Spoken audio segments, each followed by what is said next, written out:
We will start with the chapter electrostatics. Basically, this is the unit first of class 12th electrostatics, and we'll start with the first chapter, chapter 1, electric field and charges.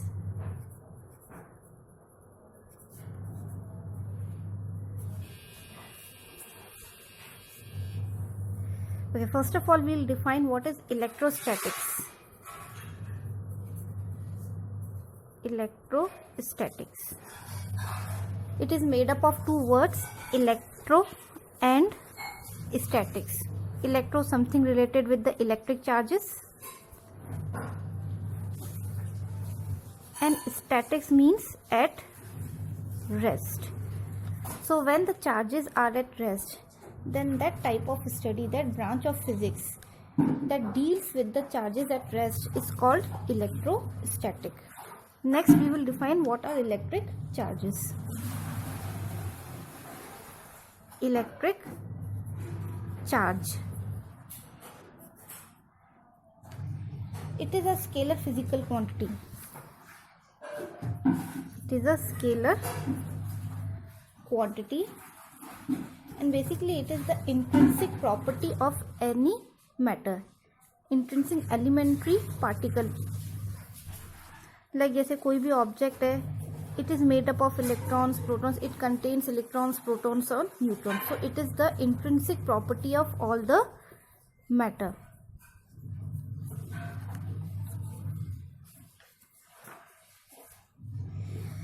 Now अब हम deal कर रहे हैं electrostatics से. सो अब हम देखेंगे कि बेसिकली क्या चार्जेस एट रेस्ट है. अभी तक हमने क्या पढ़ा है कि when the charges flows then there is a current. ठीक है, लेकिन अब चार्जेस रेस्ट पे हैं तो भी वो किस तरह से करंट कॉन्स्टिट्यूट कर रहे हैं या किस तरह से वो चार्ज हो रहे हैं. ठीक है, सो उसमें एक फिनोमेना हम देखेंगे, charging by induction. Charging by induction. किस तरह से हम किसी कंडक्टर को चार्ज कर सकते हैं? By the method of induction. Induction सबसे पहले ये समझते हैं व्हाट इज इंडक्शन. इंडक्शन यानी कि जब कोई consider there are two objects, one is charged and the other is uncharged. So they are kept at a distance, not much distance, लेकिन they are not in physical contact with each other. So इस charged conductor से जो ये uncharged है इसको charge कर देना. ठीक है, this is the induction, charging by induction. यानी कि ये डिस्टेंस पे रखे हुए हैं, they are separated, they are not physically in contact with each other. So इस फिनोमेना को हम कहते हैं charging by induction. Now charging of induction से हम दो ऑब्जेक्ट्स को चार्ज कर सकते हैं या फिर हम एक ही ऑब्जेक्ट को, एक ही कंडक्टर को हम चार्ज कर सकते हैं. First we will see how we will charge it, the single conductor by this process. Single conductor. Now consider there is a sphere, neutral. अब ये न्यूट्रल है, अभी ये चार्ज नहीं है, इट्स अनचार्ज्ड कंडक्टर. ठीक है, अब हमने क्या किया, इस चार्ज कंडक्टर के पास हम एक रॉड लिया है. Now consider the plastic rod and it is negatively charged. इसको हमने नेगेटिवली चार्ज्ड कर रखा है पहले से ही. नेगेटिवली चार्ज हम कैसे कर सकते हैं किसी भी प्लास्टिक को, या पॉजिटिवली चार्ज कैसे कर सकते हैं? जैसे मान लो फ्रिक्शन किया हमने, जैसे हम अपने कोम को, जैसे हमारे पास कोम्ब है, कोम को हम हेयर से रब करते हैं तो वो क्या करता है, कोम स्मॉल पीसेस ऑफ पेपर को वो अपनी तरफ अट्रैक्ट करता है, वो मोमेंटरली चार्ज हो जाता है. तो इसी तरह से हमने इस रॉड को मोमेंटरली नेगेटिवली चार्ज कर रखा है. सो जैसे ही हम इस चार्ज्ड कंडक्टर को अनचार्ज्ड कंडक्टर के पास लाते हैं तो इसके पास में जो सरफेस है, यहाँ पर पॉजिटिव चार्ज, जितने भी इसके अंदर पॉजिटिव चार्ज है वो इस साइड आ जाते हैं, attraction, force of attraction, and opposite sides पे सारे नेगेटिव चार्ज कलेक्ट हो जाते हैं. And these are called bound charges. Bound क्यों है? क्योंकि ये इस नेगेटिव चार्ज से बाउंड है, ये कहीं नहीं जा सकते. नेक्स्ट स्टेप में हम क्या करेंगे,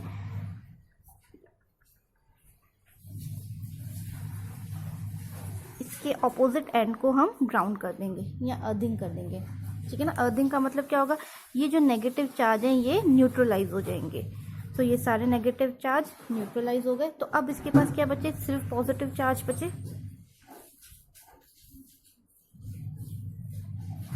लेकिन still they are bound charges, क्योंकि अभी तक हमने ये रॉड इसके पास से नहीं हटाया।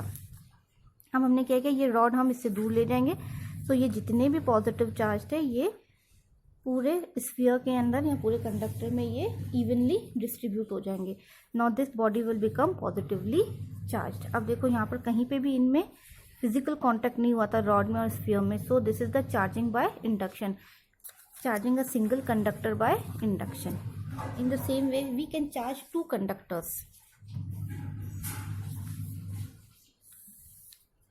Now consider these are two conductors. Initially they are kept in contact with each other. Let it be A and B. अभी इनके पास हम कोई एक रॉड लेकर आए। Let that rod is positively charged. So of course bound charges will produce, यहाँ पर negative charge हो जाएंगे, यहाँ पर पॉजिटिव, ये पॉजिटिव है तो ये इसके नेगेटिव को अपनी तरफ अट्रैक्ट करेंगे एंड फार एंड पे पॉजिटिव हो जाएगा। ये charges because they are in contact तो ये आपस में न्यूट्रलाइज हो जाएंगे, कांटेक्ट में है तो न्यूट्रलाइज हो जाएंगे। तो हमारे पास क्या बचेगा कि क्लोज एंड पे तो नेगेटिव चार्ज और फार एंड पे पॉजिटिव चार्ज।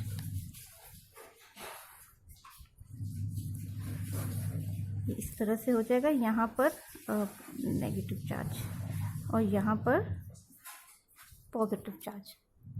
ठीक है, अब इस रॉड को हम हटा देंगे और इन दोनों को थोड़े से डिस्टेंस पे रखेंगे, ज़्यादा नहीं, थोड़ा सा हम इनको अलग कर देंगे और इसको रॉड को हम हटा देंगे।